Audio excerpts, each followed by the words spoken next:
Hey, it is your buddy, Peace and Harmony with you here today. Much love going out to all the beautiful, empowered harmonizers. We are zooming in and focusing in after being away a couple days, so great to be back, great to see you. We are zooming in and focusing in on a great viewer question, and that is to discuss a little bit more about the manipulation tactic of projection, the manipulation tactic of really what you can see in toxic individuals, those who seek to have undue control or power over others. And we're not just talking about, people in positions of power that are in the obvious. We're really talking about everyday people that you might encounter in your family, in your marriage, in your workplace, in your community, or in your life at large. And how do you understand this as a tactic of manipulation that is designed to control and basically overpower you and render you in a position not only of powerlessness, but untrustworthiness that they're projecting, as well as that of lack of credibility or authenticity or truth. So projection means that they are putting onto, just like back in the day when you might have been at school where there was a projector. For those, I know most of our viewers will understand this. Do you remember back in the day, maybe they were showing a film at your local movie house, your movie theater, or in your school? We're going to watch a film, we're going to watch a movie, we're going to watch a projector. There would be a light, and then they'd pass through those reels of film, correct? And then just by virtue of the light going through it, they would pull down the screen, the blank screen, and then you'd see the image. That was a projector.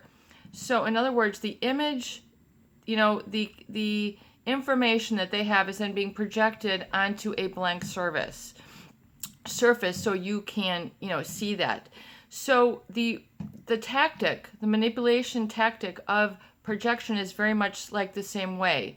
They are projecting, meaning they're putting what's within them and they're putting it onto that blank surface of what they feel is going on or that they want to see over there, and then the effect or influence thereof.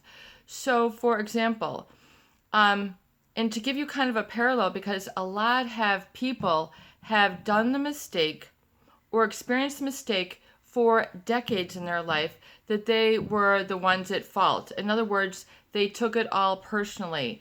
They took the condescension, the false accusations, the keeping you in the dark. They took it personally.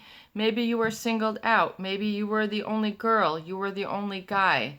That might have caused this sort of, scapegoating and projection. Remember, scapegoating is when you sort of single somebody out and you call them the weaker one. Even though they might not be the weaker one, you make them the weaker one because of projection, because of sort of putting their problems, insecurities, blame, need for control. So they're taking that and they're putting it on the supply or the recipient. So you might not be the weaker one. You might not be the less smart one. You might not be the one who's in the wrong.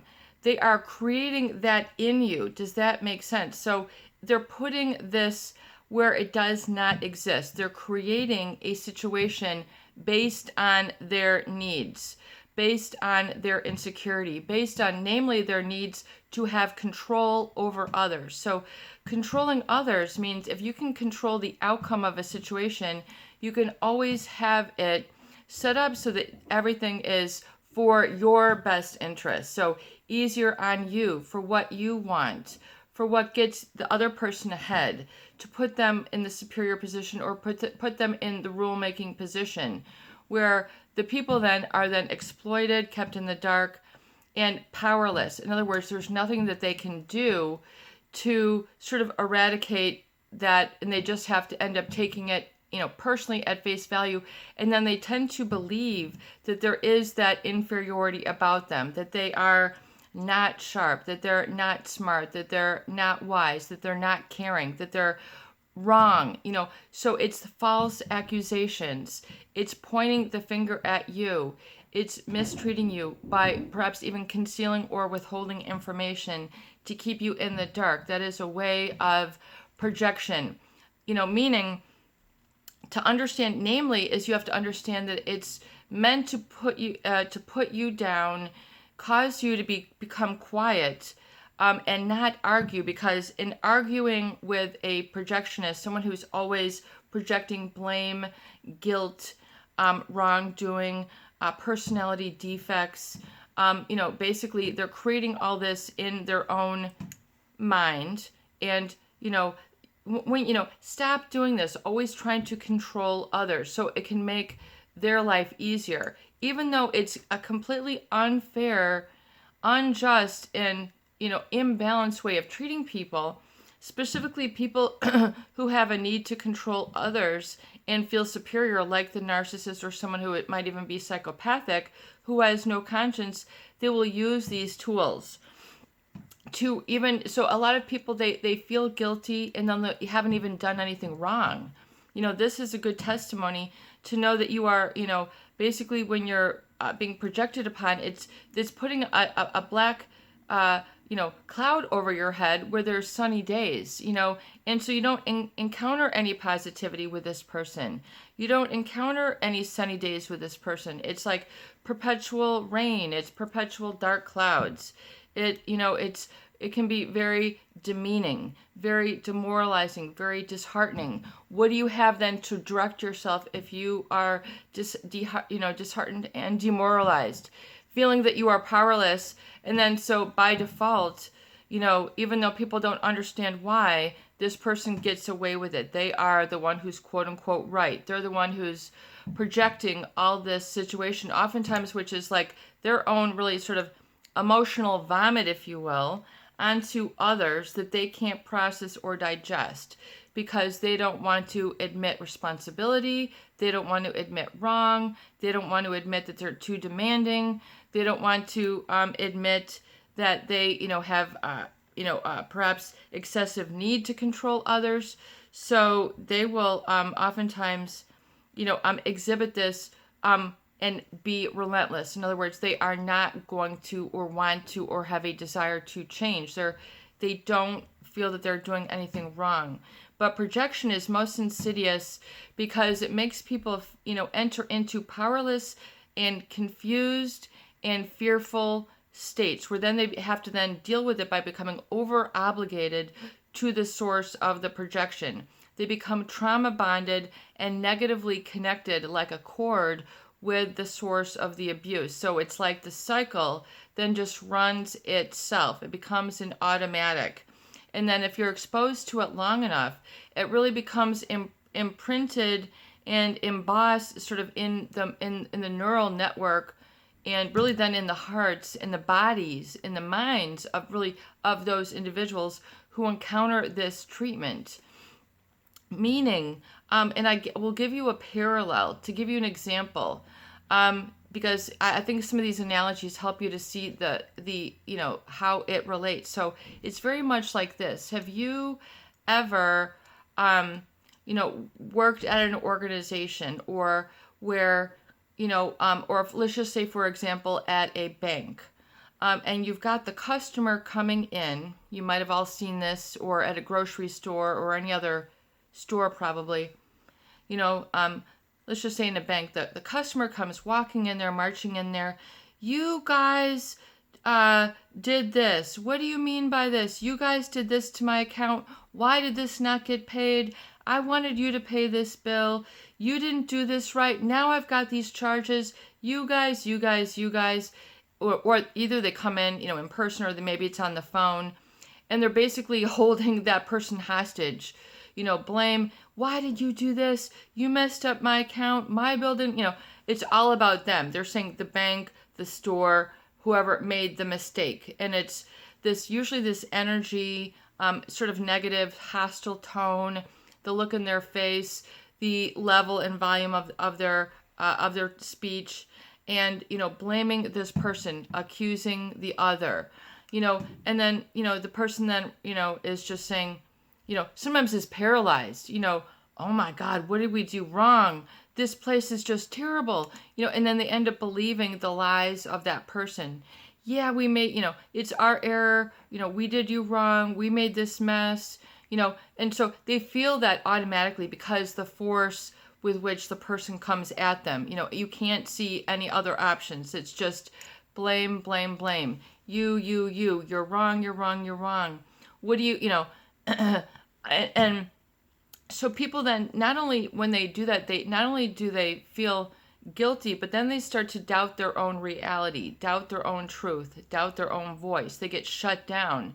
So they end up oftentimes getting sort of, what Pete Walker would say is that, that sort of deer in the headlights, fawn look, and feel rendered helpless. So the problem then is that then, the person then goes through this fit of powerlessness and then absorbing that guilt. I hope you're following me, because a lot of you have probably experienced this. So not only that, but, then they look into it further and they say, oh, I'm sorry, ma'am, you left a digit out here when you gave them your information. Or, ma'am, you provided them the wrong information and then they sent it over to us. And then the person goes, oh, wow, okay, well, now at least we find out what it is, when it was their mistake to begin with. Do you see what I'm saying? This happens all the time. And then, that person then has to straighten them out, settle things, and then they go on their merry way. And then usually they're very nice. It's very much the same, the way a narcissist or a psychopath will project. They'll put all this wrongdoing, and then sort of, or concealing, sort of treating you as if you're the wrong, the guilty party, the one who's inadequate, who is the problem, who is disappointing. Do you see how they just sort of shovel it off? And so that is what projection is like. And then, you have to constantly defend and justify yourself to just even, come, as a normal person in the relationship. So you have to kind of struggle for your ground, and that is where a lot of people get stuck. They take it personally. They feel that they are in the wrong, that they are wrong, they are guilty, they are worthless. Because when you're in a level of projection, you're not allowed to sort of own your truth, own your reality, own your I am, own the situation. It's not permitted. That's part of the projection. It's living in denial of not only the truth overall, but oftentimes within that person, not giving them credit where credit's due, fair and just and respectful treatment, not being very courteous, being rude or mean, when they're projecting. And the problem is that people take it at face value. They take it personally.